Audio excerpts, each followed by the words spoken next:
The old Victorian house stood isolated at the end of Maplewood Lane, cloaked in shadows as the sun dipped below the horizon. It was a house with a history, the kind that people whispered about but never openly discussed.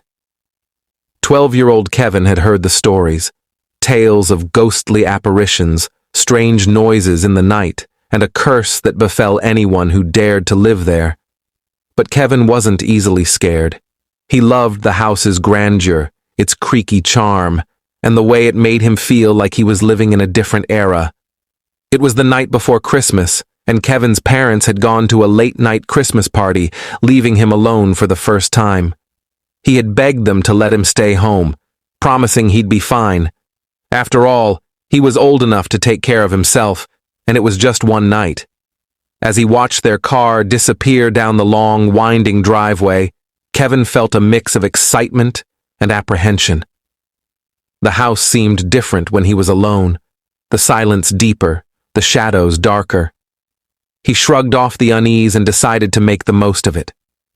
He spent the evening watching his favorite Christmas movies, eating popcorn, and decorating the tree.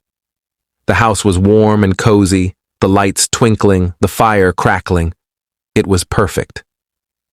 Around midnight, Kevin decided it was time for bed. He turned off the lights, locked the doors, and headed upstairs to his room. As he climbed into bed, he couldn't shake the feeling that something was off. He told himself it was just his imagination and tried to sleep.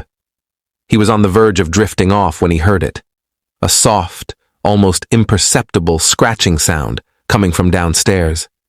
Kevin sat up, his heart pounding. He strained to hear, but the noise had stopped.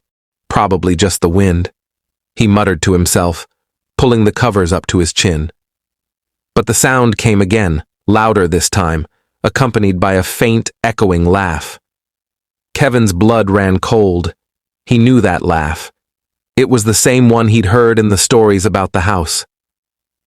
Gathering all his courage, Kevin got out of bed and crept to the top of the stairs. The house was dark, the only light coming from the faint glow of the moon through the windows. He could hear the scratching more clearly now and the laugh, low, sinister, and closer. Kevin took a deep breath and started down the stairs. Each step creaked ominously under his weight. As he reached the bottom, he saw a figure standing in the living room, barely illuminated by the moonlight. It was a man, tall and gaunt, with hollow eyes and a twisted smile. "Who are you?" Kevin demanded, his voice trembling. The man didn't answer. He just stared at Kevin, his grin widening. Suddenly, he lunged forward. Kevin turned and ran, his heart racing as he sprinted back up the stairs. He could hear the man's footsteps pounding behind him, getting closer and closer. Kevin burst into his room and slammed the door shut, locking it just in time. He grabbed his phone and tried to call his parents, but the line was dead. Panicked, he dialed 911, but there was no signal. The scratching sound started again, this time right outside his door. Kevin backed away, his eyes wide with fear. The door shook as the man pounded on it, his laughter echoing through the house. "Let me in, Kevin," the man whispered through the door. "I just want to play." Kevin's mind raced. He needed to find a way out, but there was nowhere to go. The windows were too high, and the door was the only way out of the room. He looked around desperately, his eyes landing on the old toy chest in the corner. He remembered the stories about secret passages in the house, hidden by the previous owners to escape from danger. With no other options, Kevin ran to the chest and started throwing out the toys. At the bottom, he found a small latch. He pulled it, and the chest's false bottom lifted to reveal a narrow tunnel. The door to his room splintered as the man broke through. Kevin didn't wait to see more.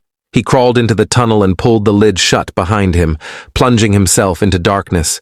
He crawled through the tunnel, the air thick and musty. He could hear the man's laughter echoing faintly behind him. Kevin's heart pounded as he moved faster, the tunnel twisting and turning. He had no idea where it led, but he knew he had to keep going. After what felt like an eternity, he saw a faint light ahead. He crawled towards it and emerged in the basement, dusty and disoriented. He could hear the man upstairs, his footsteps heavy and slow, searching for him. Kevin looked around the basement, spotting an old, rusted door. He ran to it and pushed it open, praying it led outside. To his relief, it did. He stumbled into the backyard, the cold night air biting at his skin. He didn't stop running until he reached the neighbor's house. He banged on the door, screaming for help. The lights came on, and the door opened to reveal his neighbor, Mr. Thompson, looking alarmed. "Kevin, what's wrong?" Mr. Thompson asked, pulling him inside. "There's a man in my house," Kevin gasped. "He tried to get me." Mr. Thompson called the police and they arrived within minutes. They searched the house from top to bottom but found no trace of the man. The only evidence was the broken door and the toy chest with its false bottom. The police assured Kevin's parents that there was no sign of forced entry and suggested it might have been a prank or his imagination. But Kevin knew what he had seen and heard. The man was real, and he was still out there. As the police left and his parents tried to comfort him, Kevin couldn't shake the feeling that the man would be back. The house felt different now, the shadows darker and the silence more oppressive. He knew the stories were true, and he knew he was no longer alone. From that night on, Kevin never stayed home alone again. The memory of the man's twisted smile and sinister laughter haunted him, a constant reminder that some stories are more than just tales, they're warnings. And in the quiet of the night, when the wind howled and the house creaked, Kevin could still hear the man's voice whispering in the darkness. "Let me in, Kevin. I just want to play.